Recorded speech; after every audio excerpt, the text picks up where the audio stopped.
আসসালামু আলাইকুম, আপনাদের সবাইকে স্বাগতম ট্রাভেল উইথ ফরাদ ইউটিউব চ্যানেলে। আজকে আমরা চলে এসেছি অবিস্মরণীয় একটি যাত্রায়, সেটি হচ্ছে পদ্মা সেতু ভ্রমণে। তো অনেক স্বপ্ন, অনেক ত্যাগ আর অপেক্ষার পর 2022 সালে উন্মোচিত হয় বাংলাদেশের গর্ব পদ্মা সেতু। আজ আমরা সেই সেতুর উপর দিয়েই চলেছি আর শেয়ার করব পুরো ভ্রমণের অভিজ্ঞতা। দর্শক বন্ধুরা, দূর থেকে সেতুটা যতটা বিশাল মনে হয়, কাছে গিয়ে সেটা যেন আরো বিস্ময়কর এবং সৌন্দর্য। তো আমি আজকে যাচ্ছি রাত্রে, আর আপনাদের এই রাত্রের ভিউটাই আজকে দেখাবো। আশা করি খুব ভালো লাগবে আর আপনারা অবশ্যই সম্পূর্ণ ভিডিওটা দেখবেন। তো এই পদ্মা সেতুটির দৈর্ঘ্য 6.15 কিলোমিটার। তো দৈর্ঘ্যের এই সেতুটি শুধুমাত্র একটি যোগাযোগ মাধ্যম নয়, এটি কোটি মানুষের স্বপ্ন পূরণের প্রতীক। তো আমাদের এই অঞ্চলের মানুষের মনে করেন যে যাত্রার জন্যই খুবই একটা উপকারী প্রবেশদ্বার বলা যায়। তো পদ্মা নদীর উপর দিয়ে যখন গাড়ি চলে তখন দুই পাশের সৌন্দর্য আপনাকে বিমোহিত করে দেবে।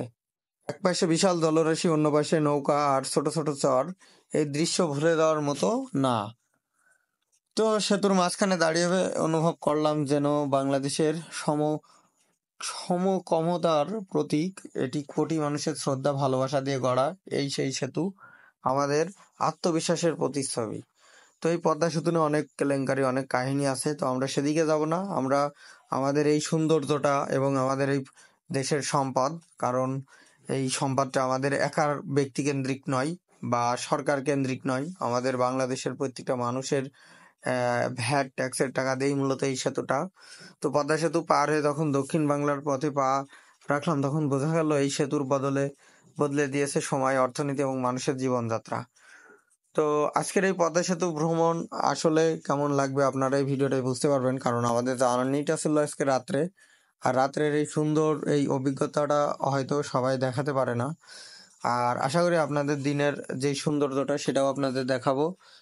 তো আমাদের আজকের এই ভ্রমণটা আপনারা উপভোগ করুন। আর আমাদের এই পদ্মা সেতুটা কেমন লাগলো, মানে শুধু আমাদের না, সারা বাংলাদেশের। তো কেমন লাগলো সবাই কমেন্ট করে জানাবেন। তো আজকের মতন ভিডিওটা এই পর্যন্তই, দেখা হবে নেক্সট কোনো ভিডিওতে। ততক্ষণে ভালো থাকবেন, সুস্থ থাকবেন, আল্লাহ হাফেজ।